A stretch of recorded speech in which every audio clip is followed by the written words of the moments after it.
Alright, so I wanted to make a video talking about the Rivian here, and I don't have any good video, so I just picked a random driving video to use as the video. So you're watching this for the first time, as am I, while making this video. This is the only like normal camera the Rivian has that's not like fisheye, and it's the gear guard camera. So it was the easiest one to use. So we get to watch my drive backwards. This is the Mexican place. Anyway, I don't even know. I wanted to tell you guys about. There were some recent things going on with the Rivian. I had to take it in for service.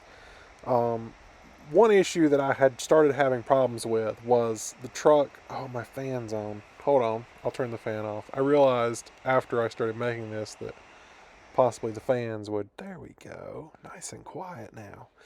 Anyway, so I was having problems with the, key or phone as key.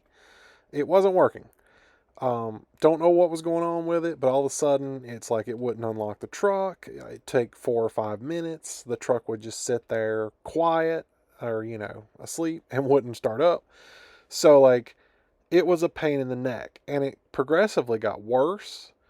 Um, and then when I got the new iPhone 15, I could not pair it to the truck at all. And it was like, oh, this is great. This is working real good. Um, so I had to schedule service for that. I also had them check like a noise, like a knocking noise in the front, kind of. I don't know. It's hard to explain. When I go over a bump, it sounded like a knocking noise. Um, and I had them rotate the tires. Oh, and I had them balance the tires because it felt like it was some sort of like wobble in the front. So anyway, um, I had the loaner, and I made a video about the loaner, but I wanted to recap on what was wrong with this one, and then talk about my future plans, perhaps, for it. So turns out what was wrong with this one, the sensor in the door, it's an RFID sensor that reads the key cards, had gone out. And because it went out, it popped a 10 amp fuse, which runs Bluetooth phone as key. So how any of that worked at all is beyond me. Because it was working until I got a new phone, but I guess that fuse had been blown, so that's why nothing would work. So they replaced the door handle, which has an RFID sensor in it, and then replaced the fuse, and that fixed the phone as key, that fixed the key cards, it fixed everything. Um, they rotated and balanced the tires, got the wobble to go away. That was the only thing I had to pay for. It was $100 because that's what a tire rotation costs at Rivian. Could have gotten it for free if I went to Discount Tire, but it was convenient and I just went ahead and did it. And then the last thing was a noise that I had heard, even when driving over like the lightest of bumpy roads, not even really bad. I could hear like a knocking, or, it's hard to explain, but it was kind of like a knocking noise in the front suspension. So I was like, I don't know if it's normal or maybe it's just, because I sometimes I hear things really well that aren't a big deal. So, um, so I was like, maybe it's normal, maybe it's no big deal, but just check it. So it turns out they ended up replacing the front left damper. I guess had failed internally, so they just replaced the whole thing, and now the knocking noise is gone. So that is great. While the Rivian, I'm just going to jump right in the next segment here. While the Rivian was in Atlanta getting repairs, I drove a loaner, and I really liked the loaner. I felt like it was a really nice vehicle. I felt like it rode smoother than mine, and I just felt like overall it was better. Like, sure, it's 1 year newer, but it had the newer Meridian audio system. Or no, it's not even Meridian. It's like Rivian's own. Meridian was the one that it came with, and then they developed their own audio system. So it had its own audio, their own audio system in it, and I felt like it sounded better than mine. Um, and that could just been personal bias because I was testing out a new car that I, obviously knew nothing about. But anyway, while it was in Atlanta, I listed it on Facebook for $75,000 for sale. And I thought, I'll just see where it goes. If someone offers me 75, maybe I'll take a step back and just think about it. Like, what do I really want to do? I could take this opportunity to try out the F-150 Lightning if I wanted to. Um, Lightning is not selling great right now. They're actually being marked way down. So I don't think I'd have a very good resale value on it. So, buying a Lightning would be entirely a risk. But, we talked about that in another video, Lightning versus Super Duty versus Rivian, which one would I want to go with? And in that video, I chose Rivian. So, but I listed this one thinking, if nothing else, I could go for the F350 that I had on order because that's something I kind of want and kind of wanted to do and had plans for that too. So, just kind of see what happens. So,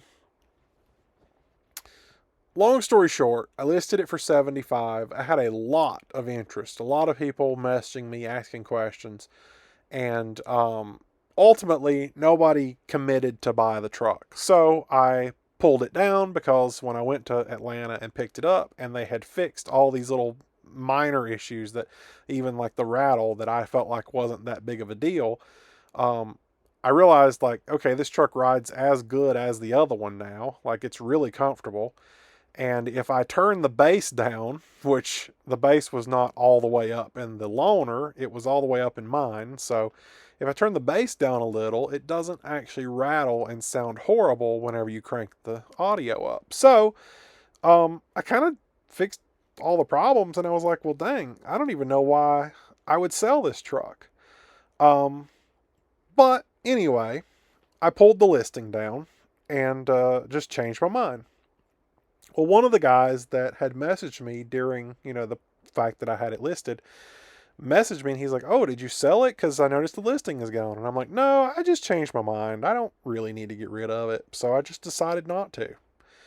And he's like, "Oh, wow." He's like, "I was on the fence. I really didn't know if I wanted it. And I procrastinated. And now that you've pulled the listing and you don't even want to sell it, like that shows me that it's really a nice truck. And maybe I should have pulled the trigger and blah, blah, blah." So I just kept talking to him and kind of, I would answer any questions he had about it. Because, I mean, right now his option is, unless he finds another used one, which I'm sure he could, go buy a brand new one for about 20,000 more than I was selling mine.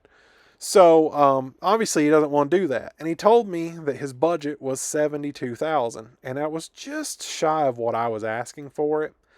And I told him I was like, honestly, like if you want it, I'll sell it to you for 72. That's fine.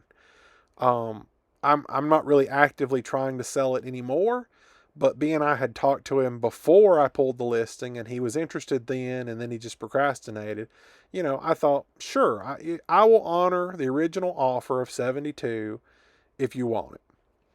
So he decided to proceed with buying it, and I was like, well, crap. Now what am I going to do? Because I've got to replace my truck at some point. Um, I went on Rivian's website because, as you know, I've got orders for other Rivians. And I just reconfigured out the same truck that I had, and it's the same price. So, no big deal. Um, so I thought, well, I can buy the same truck I have now, 1 year newer, less mileage, and no damage for basically, like, I think it was $7,000 difference. Let's see, it was 77 and I was selling to him for 72, so it's $5,000 difference.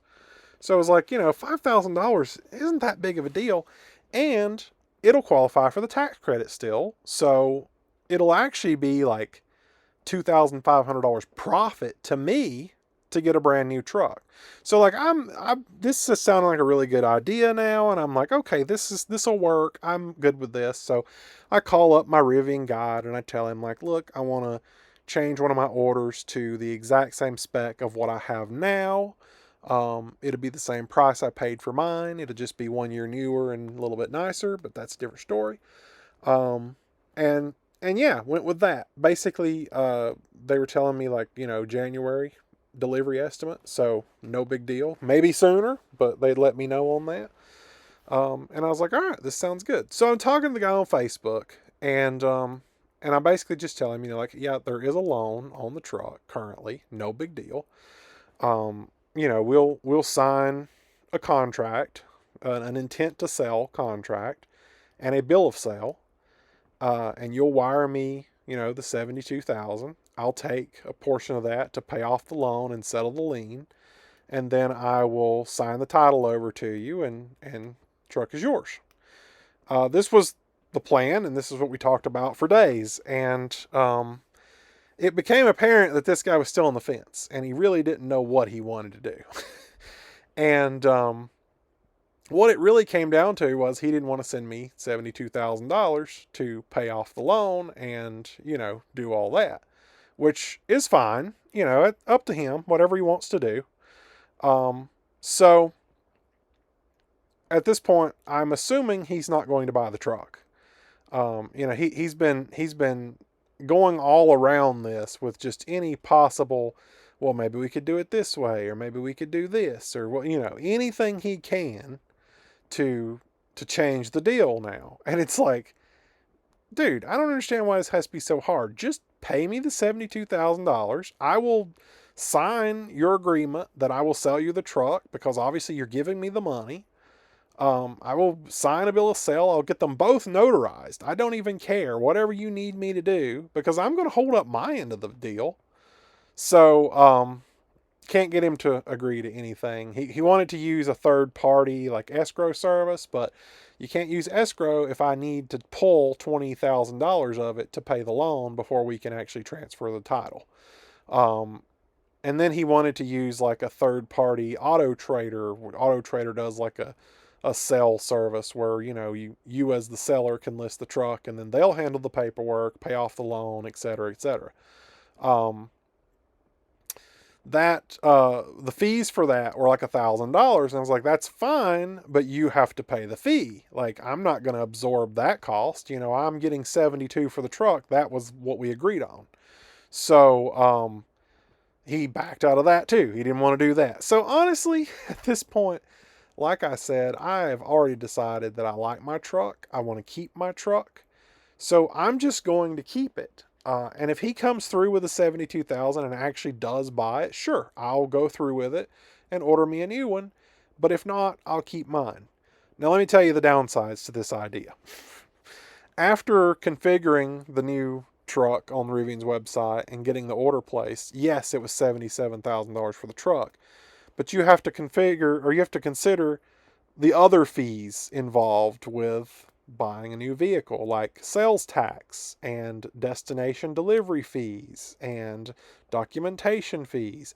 So what was going to be a $77,000 truck actually ended up being an $82,000 truck. And so it's no longer a matter of, oh, I'm going to make $2,500. I'm going to lose like $4,000 on this deal. Sure, it's $4,000 to get a new truck and whatever. Now, I don't know where I actually came up with that number. I just kind of threw it out there. I didn't do the math. That also, you know, is contingent on actually qualifying for the EV tax credit, which I don't know where I'm at on the tax credit right now. I qualify for 2 EV tax credits. And this buying another Rivian would put me at 3. But I don't know that I'm going to owe that much in taxes at the end of the year where 3 EV tax credits would be worth it. So I may not even get the $7,500 back on that, which then puts me at like a $10,000 loss for upgrading to a new truck. So I'm really not doing myself any favors. Yes, I'm getting a new truck and it would be cool to have a newer model and less miles and start over with my crazy adventure driving. But at the cost of possibly 10 grand, I don't know. So anyway, we'll see where it goes. As of now, I plan on keeping the truck and not selling it. But if he comes through and wants to buy it, then by all means. Just to finish this video off, he did finally come through and say that he's backing out of the deal. He's too scared to send the money over while there's still a loan on it. And to some extent, I understand, but at the same time, I'm also really annoyed because he had me buy a Carfax report on the truck after I knew there was nothing on it. And now he's backed out. And had I paid the $44 it costs for a Carfax report, I would be mad, but I got it for like $6 because I know a guy, so no big deal. But yeah, it's annoying, but at the same time, I'm happy to keep my truck. I owe less on this truck than I would ever owe on a new one, and like I said, it's somewhere between $2,500 loss or $10,000 loss, depending on my tax credit situation. So I'm really not mad. I'm not upset that I have to keep my truck. I rolled it over to 13,000 miles today and I'm enjoying it. I'm driving it a lot. I've got more videos coming of where I took it on a trip today, just a little day trip, looking at the leaves. It is fall season, so look out for that video coming up. But anyway, that's it was kind of a long video to tell you nothing because there was this plan. The plan fell through. I keep my truck. I'm not even mad. It's all good.